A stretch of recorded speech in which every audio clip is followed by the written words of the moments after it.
All right, welcome to this video. It's what is it? It's Monday, and we are going to do a detailed row from start to finish, and that means we are going to produce a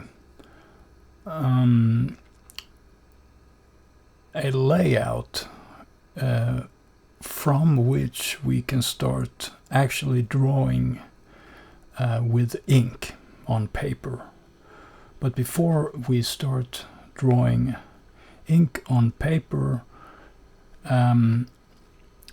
using a lightboard, we will have to print a detailed row out on a separate piece of paper, and then we're going to use this on the light table, on the light box, and we are going to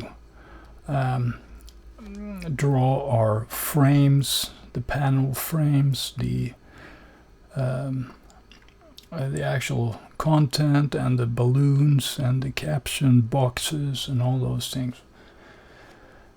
So in order to finalize, perhaps not the images themselves, but the content as a whole, and the exact text, and the exact size of the balloons, and the exact size of the caption box, we will have to print out in the right scale this detailed row.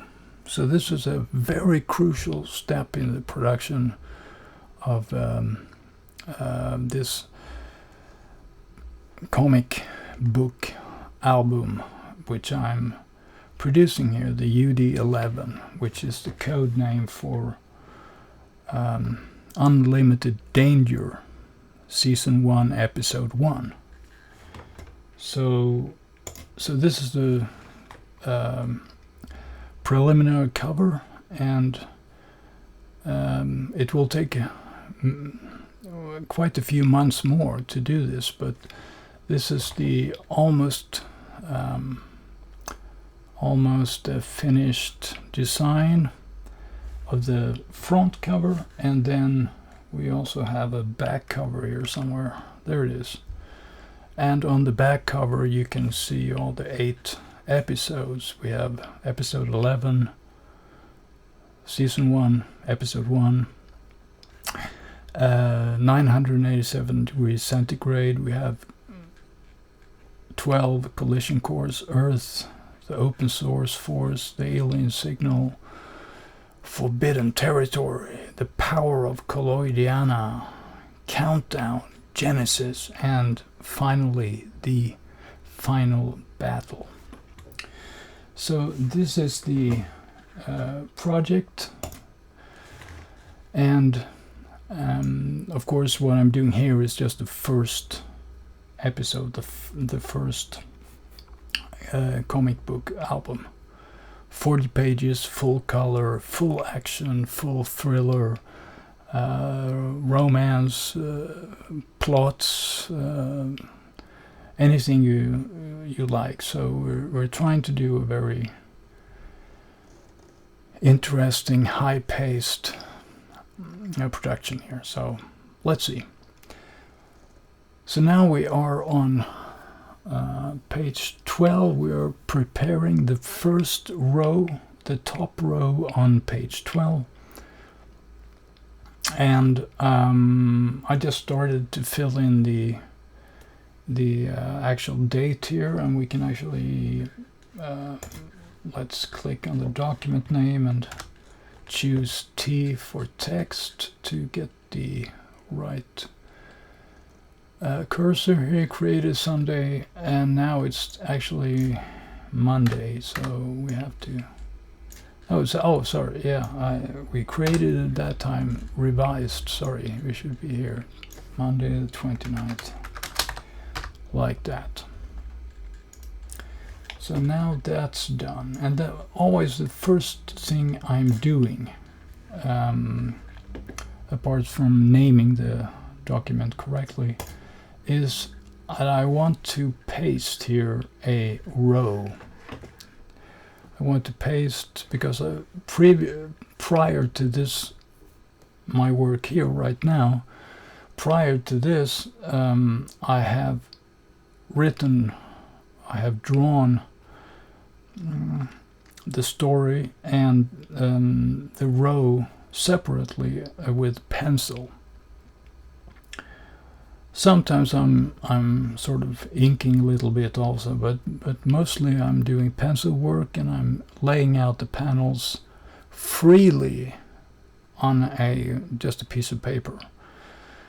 So I can be anywhere doing that. I don't have to bring a computer. I can just sit down at Starbucks or wherever I want, and I can draw to my heart's content and to visualize the story panel by panel. So now I'm going to localize my actual design. Here it should be in a particular folder here. Let's see.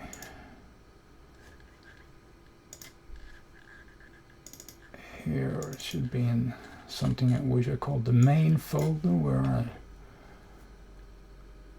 save all the so-called rough pages. So I'll make a rough page of page 12, which I'm opening now here. And this may be interesting also. I can blow it up a little bit here. I'm using Ctrl+ here a few times in Photoshop.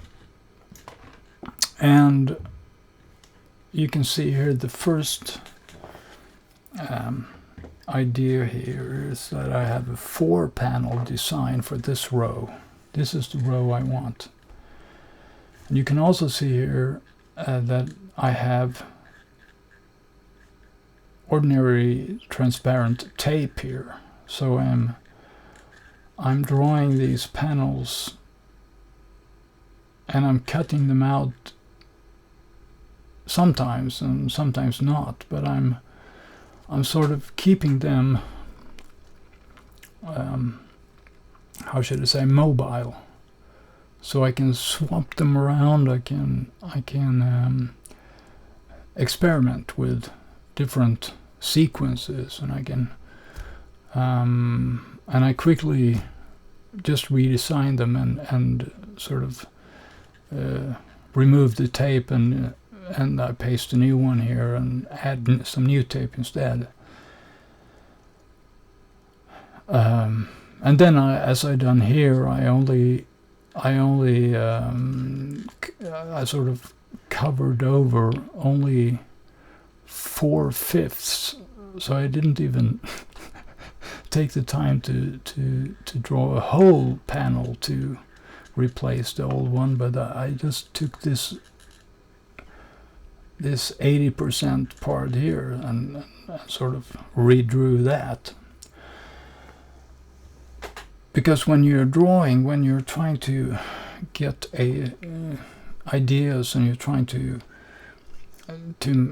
make it happen, so to speak, it's very important that you sort of try to get into the flow, to really do it as quickly as possible, and sort of this is no time for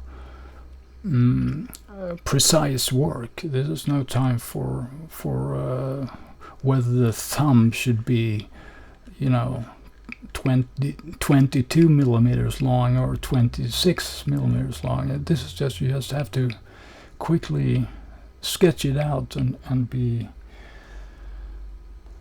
more concerned with camera angles and sort of the basic idea. But anyway, that's a sort of aside here. So this is my rough page, and now what I'm doing is I'm transferring. I'm cutting the whole row, cutting it, or copying it rather, and then I'm pasting it in this particular, as you see here to the left here on the layers, I'm pasting it into the resize row folder like that. And the objective now is to actually resize this vertically speaking. So what I'm concerned here is not so much the height, but the relative size of the columns, or how should I say, panel widths. This is my objective. So I want to know where the gutters should be. And now I know that where they should be. They should be exactly here and here and here. We need 3 gutters. So I'm committing that by entering. So since I've resized the picture I pasted, I'm doing enter on the keyboard to commit it, and now we can once again drag it around, and we can resize it the second time, but we just want to leave it where it is. And so what we do now here is that the most important of all, I think, though, after having done many of these, is that we get the text right. So whenever we design the rows, we have to make sure at the very early stage that the text and the balloon actually can fit into the panel, and that we have space enough left for the figure that is going to be inside it or below it. Because I have this general technique of not taking myself the liberty of placing the panels anywhere. My scheme is that I'm always placing them up here. The reader always knows where to look for the text. He doesn't have to jump around up and down and in the middle or anywhere like that. It's always very. So in that sense, I'm very much like Tintin.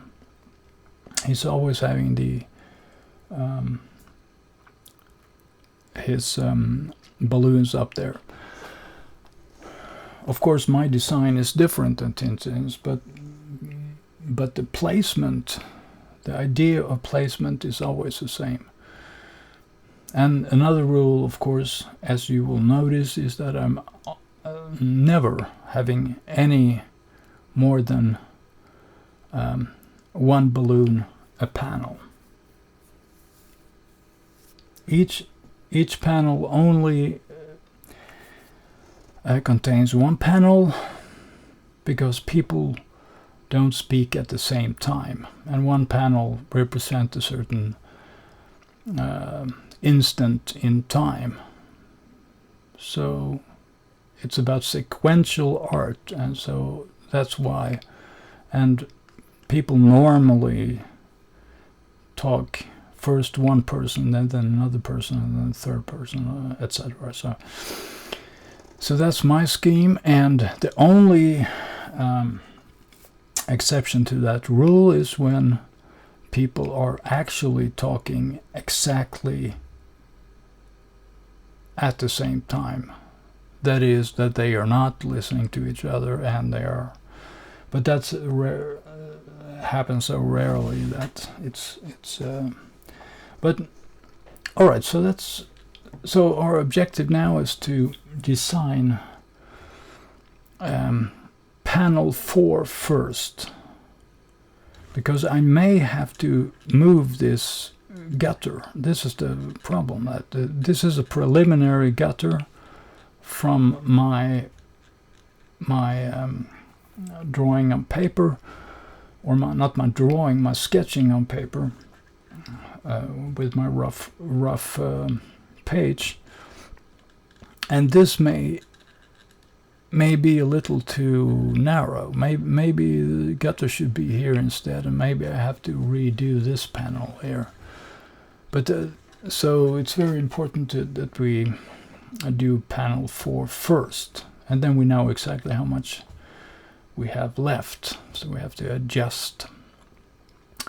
Okay, so what we do first, in any case, before we even start on panel 4, we'll do our usual method here, that we take all the text. Usually there's text all over, so in most panels here. So I'm just copying everything here, and then I'm pasting it in a special folder I have, which calls old balloon texts. Okay, and then I'm taking the old balloon text here and just copying it over here, copy and paste, and then I'm deleting with my special quick command here, deleting the layer. And this is a very good thing. You should very quickly consider having your own delete layer quick command button that you specify with an action. If you don't know how to do that, you can just make a comment below, and I'll make a special video for you about that. Alright, so we have now I pasted this, just copy here, so I'm doing a V to get the move tool, and then I'm pressing Shift and dragging the mouse up here, so I get a copy of all the text I'm using here. And this is because I'm going to, later on, I'm going to hide this layer here as this. So because I'm going to reuse. Let's see, I'm going to rename this here from rough page.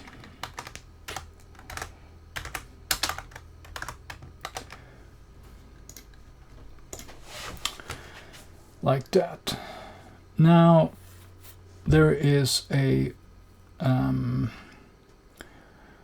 so my idea is simply that if I'm hiding this, we can still read the text, the old text that I'm having. So when I'm now typing the new text, I can read it. What my third step here is, before we can actually start doing anything, is that I have this usual technique here of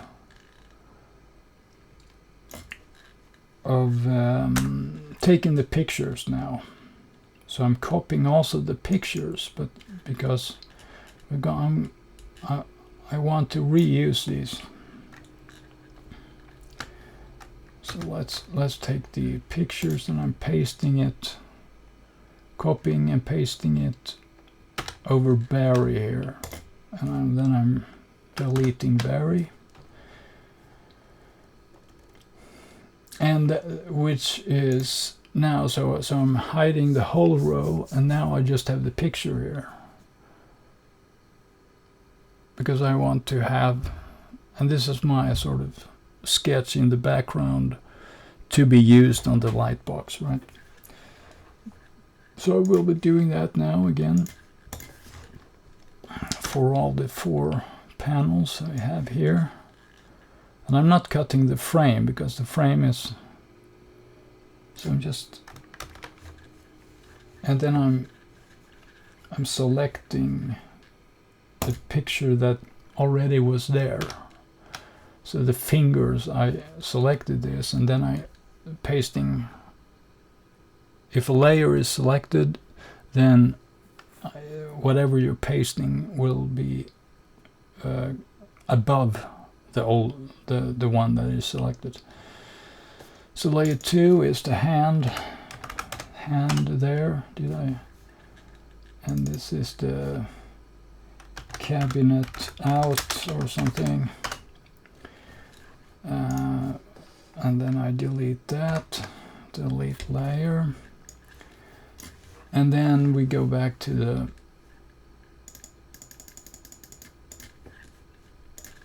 row itself, and then I copy like that, Stillman file, we can call it, and then I copy the last picture here, which is the ASA director.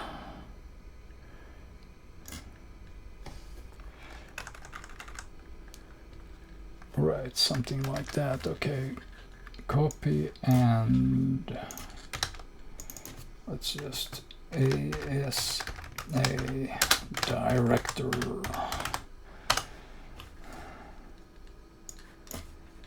Okay, and then we just delete that layer. Okay, and now we can remove the resized row altogether, and we show all the pictures that are in. So each picture is now, I'm selecting the move tool now so you can see. So this first one here is in panel 1. The second one is in panel 2. Oh, that's wrong. This one should delete that. The third one here is for panel 3, and the ASA director is over here. Okay, so now we have the pictures, and of course later on we will resize these, or we will cut them. Maybe we need to crop them, or maybe we need to add something, but now we have at least something that we can start working on.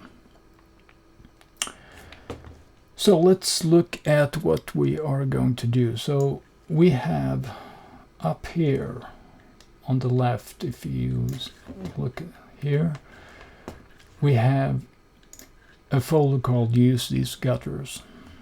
And here are, so we can remove gutter 4 because we only need 3. Okay, so let's remove that one. So we have 3 gutters, and the one we actually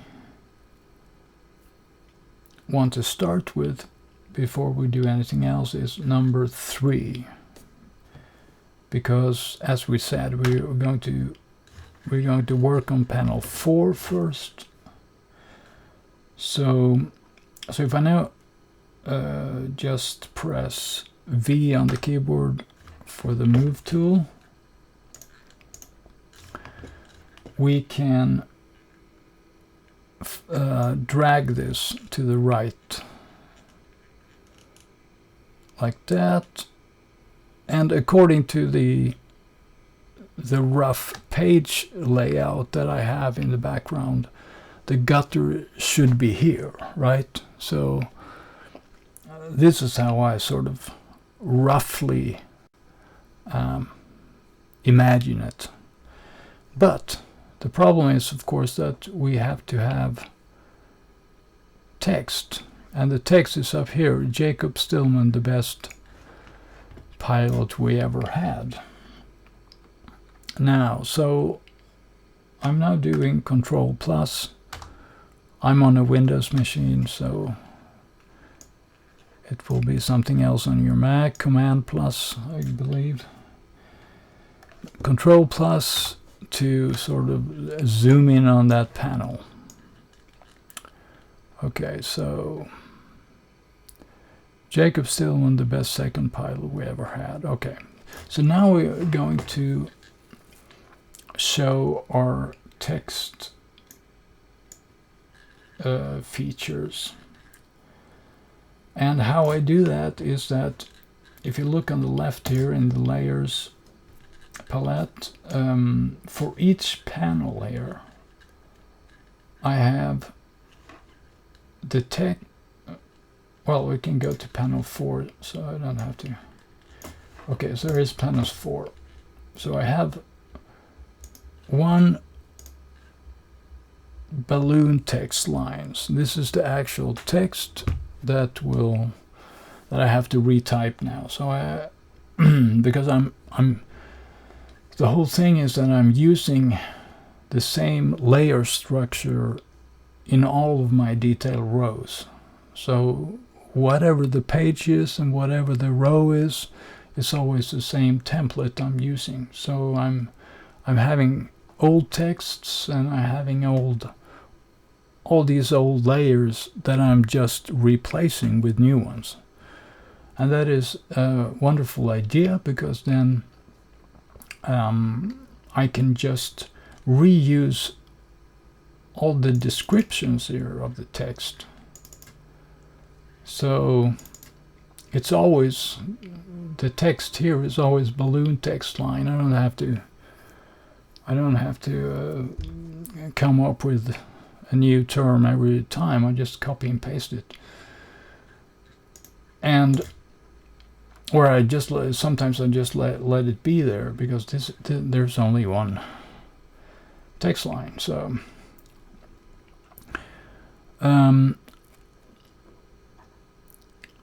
so now let's go to the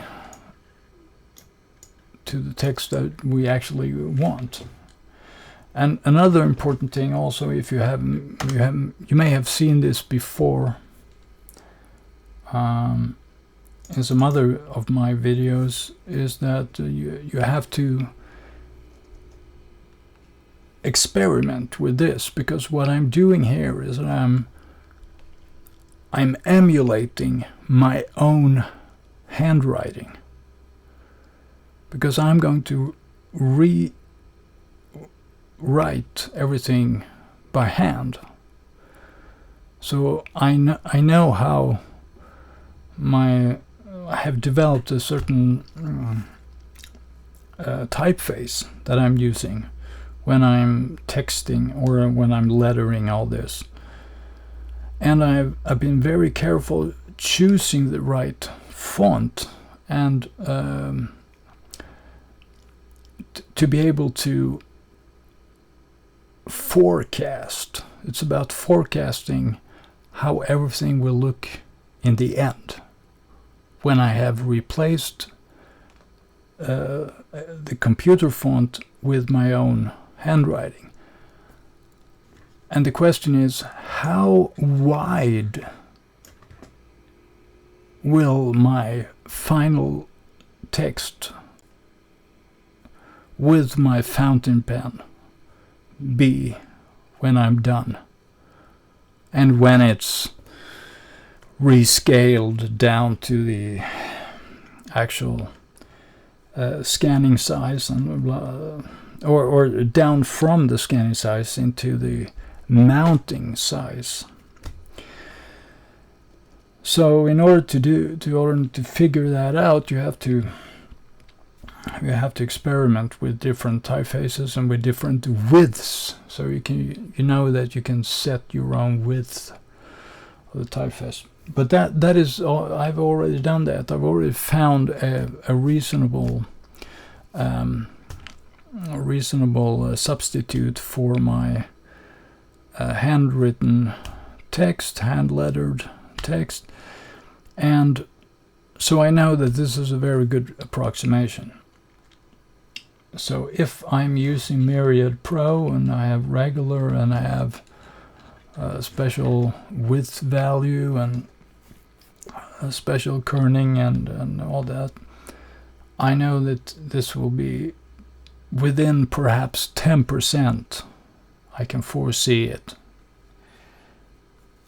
So that gives me a I'm very secure in this. I've never gone wrong so far. So much that I had to redo everything from scratch. So this is very good. So now what we're going to do is that we're going to actually type in that text up here, Jacob Stillman. Jacob. And I also know that I always need to do 2 spaces in order for it to come out good enough. Okay, so we have 1 line there, and then the best, the best pilot, no, not the best pilot, the second best, the best second pilot, sorry, best second, I can't even type today, okay, alright, the best second pilot we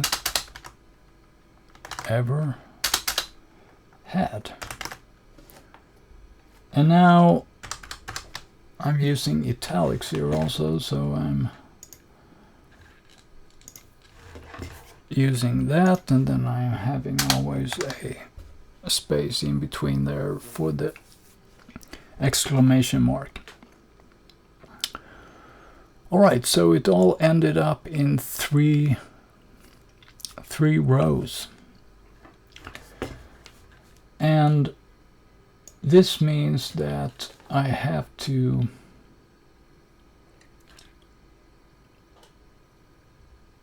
some other layers here which I have to replace, so I'm going to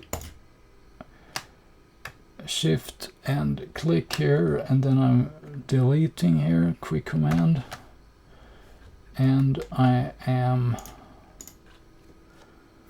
let's see, I just copy all of these because I want a 3-liner here. This is a 3-line text, so we need a 3-line balloon, and we need a 3-line text coverage template behind. So I'm just duplicating. I'm keeping Alt down, and I'm dragging all these 5 layers down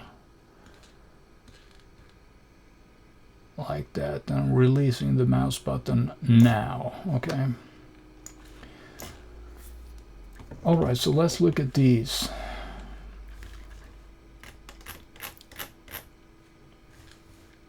They should be located in panel 3 position now, so I'm pressing V to locate them, and I'm shift dragging. Oh, alright, one of the layers was locked, so now I have to select that one layer and unlock.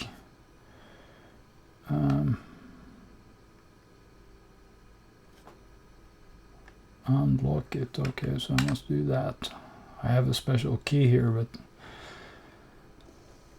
I haven't labeled it on my keyboard, so I was just a little hesitant there. Okay, now, alright, so we have, so now again I'll try to do the same here. I'm selecting all of them, I'm shift dragging this over to panel 4, because this is panel 4. Like that now.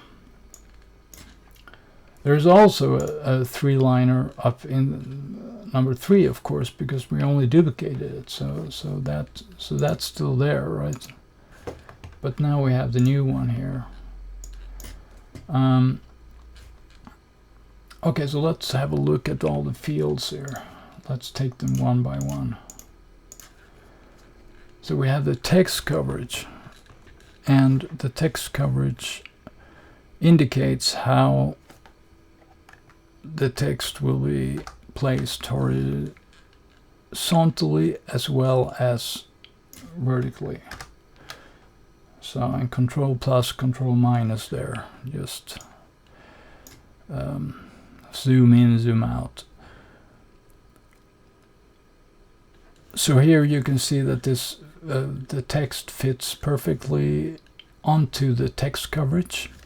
And here, the green lines up here is the exact position of the balloon, for the balloon, when we show that. So now we have a marker for the left part of the balloon. And then we have a marker here for the right part of the balloon, right and left. And then we have a center piece as well there. Okay, how big is that? How big is the center? Doesn't. Okay, there it is. And the good thing about this design here is that I can adjust this horizontally like this to accommodate if I need to make it bigger or not bigger but wider or more narrow. Alright, so we put it like that for now and press enter to commit it. And then we have something down there as well, which I'm going to just delete like that. And then the last thing we have is a balloon tail, which we will come back to later on. Now, one of the rules I'm making for or have instigated here for how to design the balloons in any panel in this production is that if the person in the frame is talking to the left, then the balloon should be to the left. So the idea is that we have to left align the balloon. Okay, so let's left align the balloon, and with the outline left, as you see here, I'm clicking on the layer outline left here, and we can remove copy here because that's, we don't care. So it's in panel 4, we know that. So the left the left part of the balloon should always end up like with the red line there, should be aligned to the column. So it should just disappear behind the behind this column here. So as you can see, I'm pressing the right arrow now. 1 to the left, 2 to the left, there it disappears. Okay. Alright, so now I'm scaling down with the Control minus. And our mission now is to move the text itself so that this green line here, let's show that. So this green line here should be the leftmost. So all this space here inside here should be white. So that means that if I now go back to the balloon text lines layer, the first one, and I use the space right arrow, I can now push the text to the right so that we will get a nice white area before the balloon ends. So then you can see we have a nice white area up here, and then to the left, and we have nice area white here. And our mission is also to get the same on the right side. So we are now going to the right part of the balloon outline, and we're using the shift right arrow once again, so that we a little bit of left arrow like that, so that we will get a nice white frame inside the balloon. And basically now we just go, we select the center layer and we drag it out and we commit enter. We commit with enter, the enter key. Okay, so control minus, we zoom out a little bit. And so what's left now is just that we have to make the balloon tail, the pointer, we have to make it visible and reasonably correct. And now we can use the rotation device here when the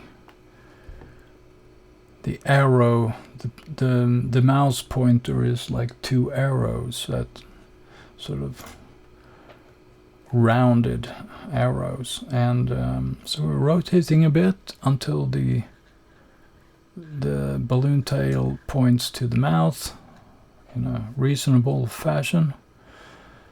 And there, of course, you might want to have special rules for this, that the angle here should not be, perhaps it shouldn't be too horizontal, or perhaps it shouldn't be like perfectly vertical, or something like that. It should be maybe between 30 and 60 degrees or something like that.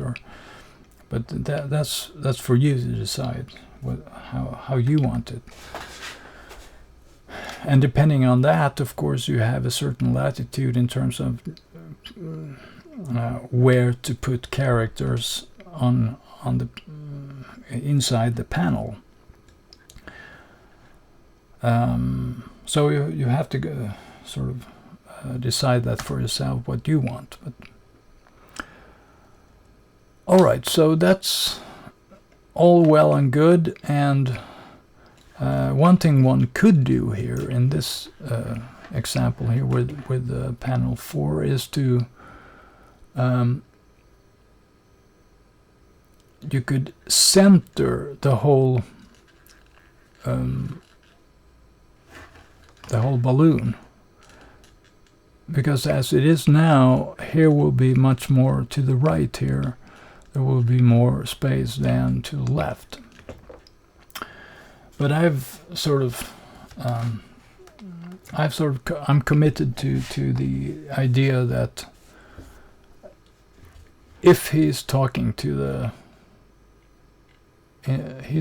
left, as he is here, then the balloon must be left aligned like this, with this space here, regardless of the amount of space that is over here to the right. So that's just what I do. So now another interesting thing is that we're not really finished here. We have to also think about the size and scale here of everything. So we have, okay, we have lost the cabinet here, cabinet out. We have to think here, is this really the right scale?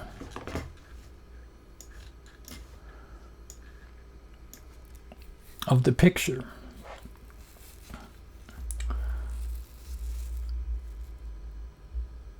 Because if it is, then we're finished, but I don't think so. I think he is too big. So I'm holding shift down and I'm grabbing the upper right corner, dragging down, and I want him to be a little smaller, because in my experience, too big faces do not look good on the page. So I'm usually going for something like this, in that scale. And since I now have rescaled it, I have to reposition it so that the balloon tail fits. But I actually do want to have him more to the right, on the right hand side, because after all he is speaking to the left, so he should be over there. But then okay, so if I'm committed to having him here, and now I'm actually pressing the enter button to commit I'm committing the scale change. So now I want to fine adjust my tail, so I have to go back to my tail here in the layers menu. I'm just clicking here on the tail, and then I'm going to move the tail with shift right arrow a little bit so that we come here, something like that. Something like that. Oh, I think that's better. Yes.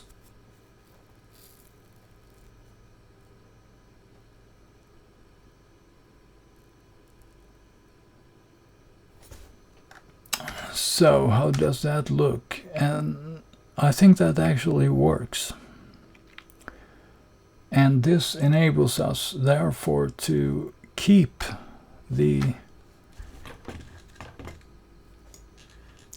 our original size of the gutter, or original, but our proposed rough size of the gutter seems to work pretty well with our design.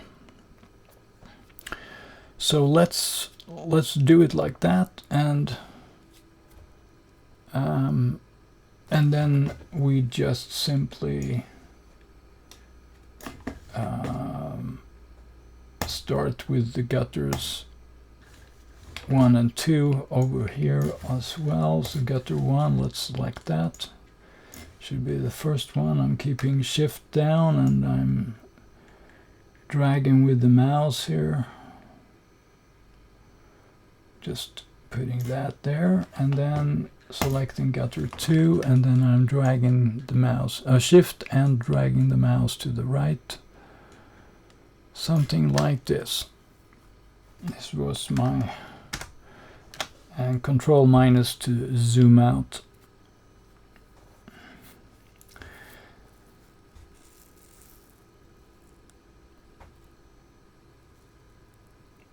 Now one problem here, as I see, is that over in panel 1 here, Let's zoom it out. Zooming in.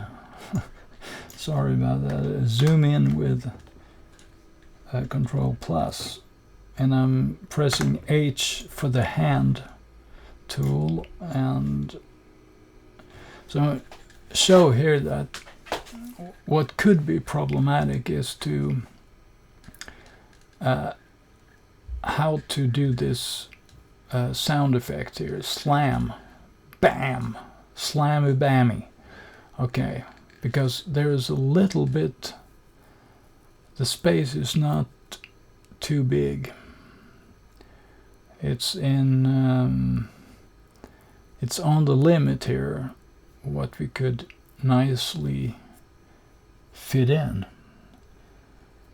So maybe we should actually move this first gutter here, gutter 1,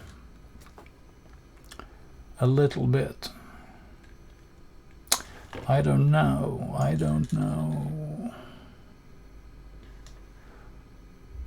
Well, let's take another look at this with, let's hide these gutters. Okay, we can just hide the whole folder here. Let's remove the gutters, and let's look at the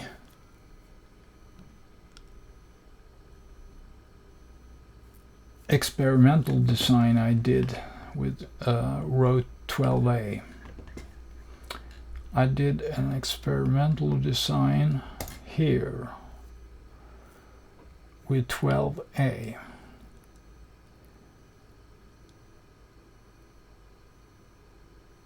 This is an old design, and where I used the American style of using only big letters, which I have abandoned because I don't think it looks nice enough. Not because my handwriting is particularly bad, but just because large letters is not stylistically pleasing to me, so that's why I'm using only big initial letters. Okay, so all caps is for someone else, but not me.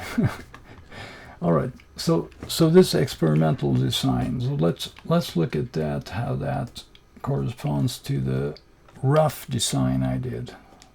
Let's highlight this, and I'm going to use the move tool V, and I'm going to do down arrow to see what I actually ended up doing in that old design. So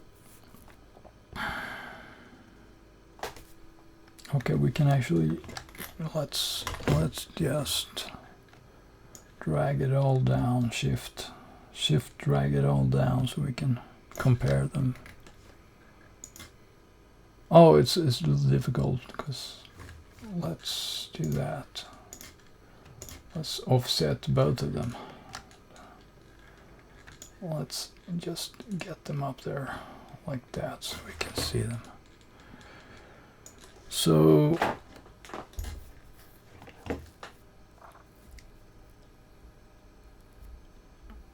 the thing I did here with panel 1 was that I actually made it a little bigger.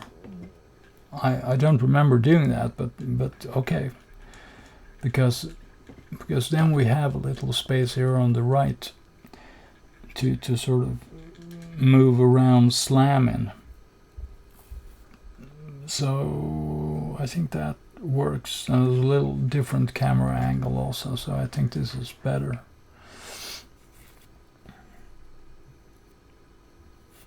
So maybe we can actually use these as a starting point, these illustrations, rather than rather than redoing everything from scratch, maybe I can just modify these a little bit, perhaps. We'll see. But the idea is that we want the gutter to be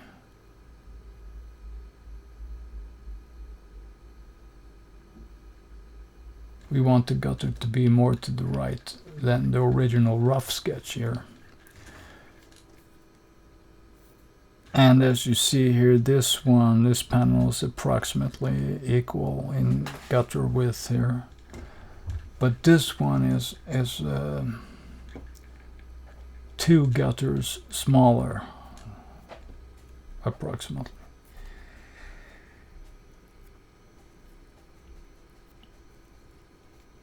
So I think that works. And this thing here with him, so with this panel wider, we don't need to do that, because we just as you see here also, I'm using, he's much too big for my current style, so I would never release him like this. So the scale must be smaller, and when we do that, and we use the correct hand lettering here also, we have no problem of fitting it into the frame size of this old rough page here.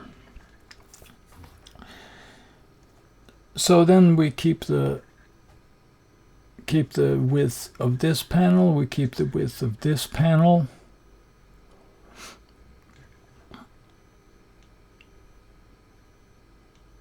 And then we expand the third or the first one here, and whatever else is left, it will be all right. There's good space. We could actually, in worst case, we could lower the scale a little bit here, and still, if our panel would be even narrower, we could lower the scale 10% or something, and still because this hand is big enough to, it should probably be smaller size anyway. So I think that works pretty well. All right, so we have a good plan, and so let's use this approximately. Let's see, we reduced these gutters. So let's select gutter 1, clicking on it, and shift.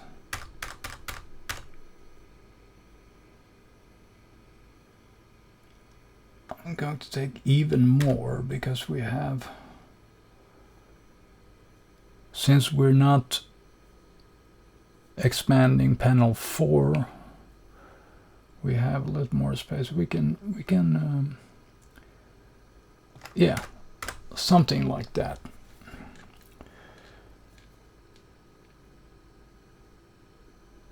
And there, if we now grab, let's grab the my old experiment here, and then we can see that the panel 2 here will nicely fit in here. It will nicely fit in. And also this one. And okay, so let's just click. Well, maybe not. I should just reposition these as I had them before. I'm just dragging them with the mouse now, and just something like that. Like that, and then we can hide that one, and now we're going to reinstate or reposition this one approximately here. That. and we're going to hide it, and now we're back to the design. So now our gutters are set. Now we know that these are the gutters we want.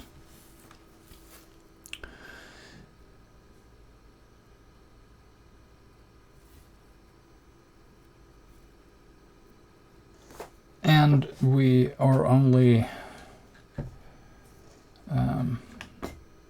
what's left now is just we take each balloon, or not, there's no balloon, but each picture here, we're going to, I'm not dragging it out so much now because I want to,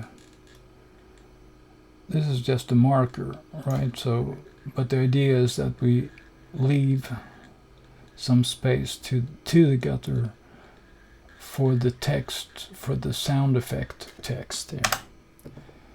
So it's, or perhaps the even better idea is that let's just cut the sound effect text out. Let's just do that.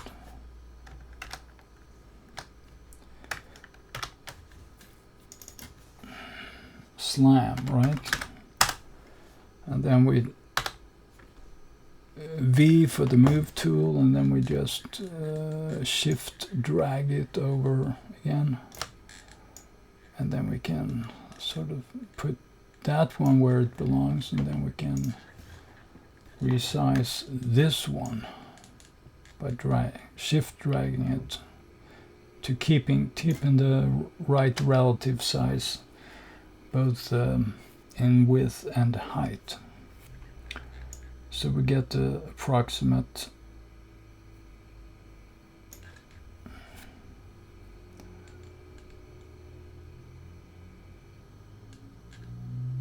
something like that, and maybe, yeah, so the slam text, committing it there, and then we're selecting slam, and the slam should be a little less there, something like this, slam.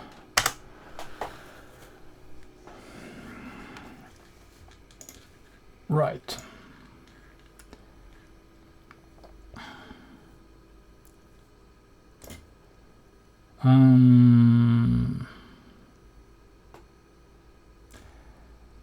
Now one problem we're seeing here also in with my quick rough page illustration here is that this arm is, the angle is too high here. So the arm should go more horizontally, because this is a file cabinet, and the file cabinet is pretty high. So it's probably, I mean, this point here is probably at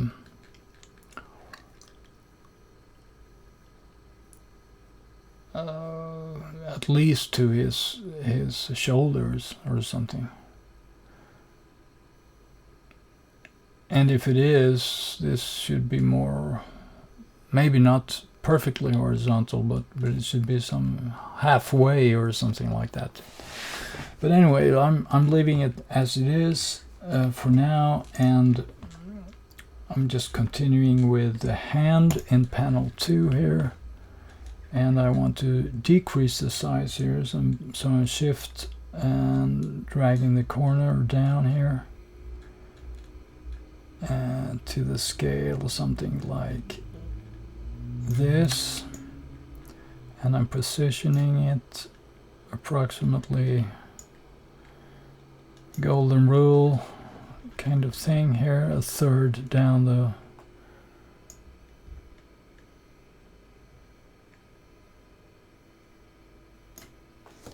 like that,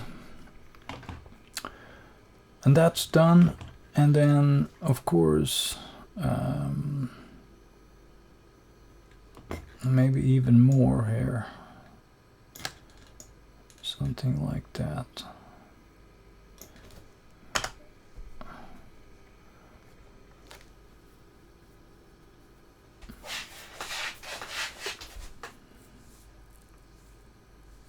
Okay.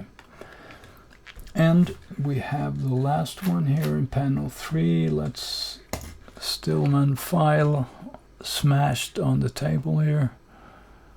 And that looks approximately good. Maybe something like that. Smash it up.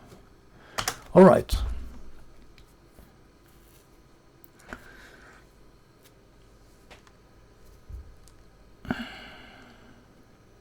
So I guess we have that design there. And I save it.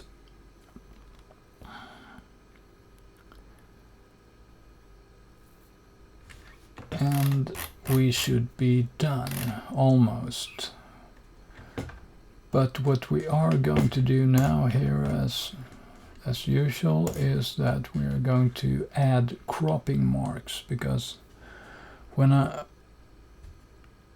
use this design for two purposes. I use it for making one printed copy, like this blue line here. So whatever is inside the blue line here is going to be cropped and used to produce a PNG and be printed. So I have one sheet of paper for this detail row as a complete entity on one piece of paper. But then I want also to go over here to produce another type of document, which is not going to be printed, but it only serves to be used to be enlarged, so that I can produce a one panel per page printout. So the idea is then that I will print out each panel separately on one piece of A4 paper,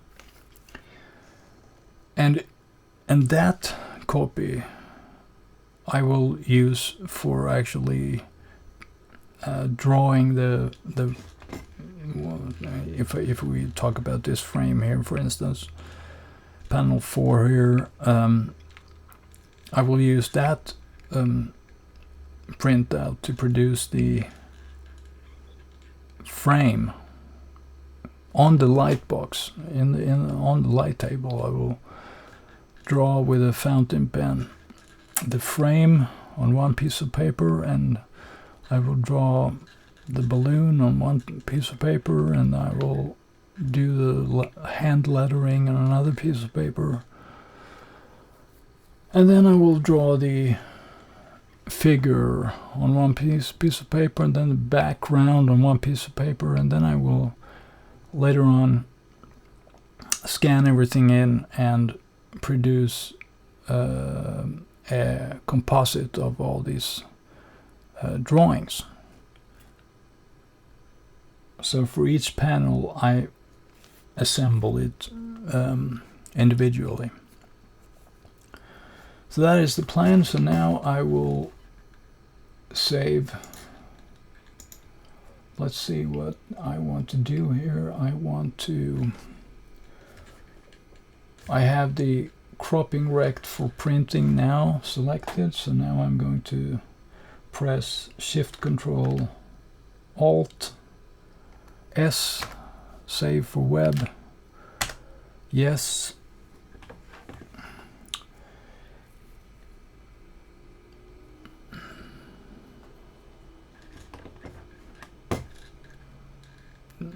Okay, and everything is set to go. Save.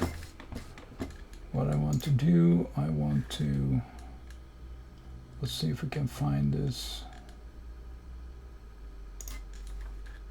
Okay, here's the dialog, so you can see it as well. So I have all my pages in one folder here, and we're right now at page 12, and I have the detail rows, which I'm working on now, in one folder, and I have the finished panels in one folder. So if you open up a finished panel, you see the typically 15 or so panels on that page. And then we have the detailed rows, and on each page we only have 4 rows. So, and this one is the A row, which I'm working on here. So now we want to find the right, because I did that in previous, so I'm using a template also for that, so I don't have to worry about the exact naming and everything. So I just mark the old one, so we save and then we replace it. Replace it, and that's done. And now we produce the second one, and I'm going over to the layer now here, and I'm just highlighting this to show you more clearly what I'm doing. And now I repeat the same process. Alt, Control, Shift, and we continue. And I can do a save by entering, and we click on the other one which says detail row A 4 panels, which is the correct one, and we want to replace it. Yes, we do. Alright, so that's that. So now we just finish off this document here like that. We save it. And the rough layout we will not do anything with. And so now our objective is just to open up that. If we can just find it. Let's see here, we have pages A, we have page 12, we have the detail rows, row A, and the row document here, and we have both of these here. And I'm just dragging them over to Photoshop to open both of them at the same time. So now what I'm doing, the mission is now to crop this to the blue line, and also for both of these. So now I have actions predefined. So if I just press Shift F10,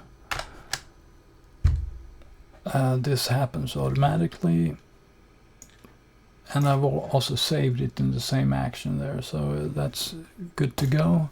And then I select the other document here and do Shift F11, and that resizes everything. It cuts it and resizes so that I can get a bigger scale when I'm drawing it. And this is also, of course, a matter of for you, as if you want to replicate this process, you have to find the right how much should I magnify this with? Should this be 50% bigger, or should it just be 25% bigger than this format?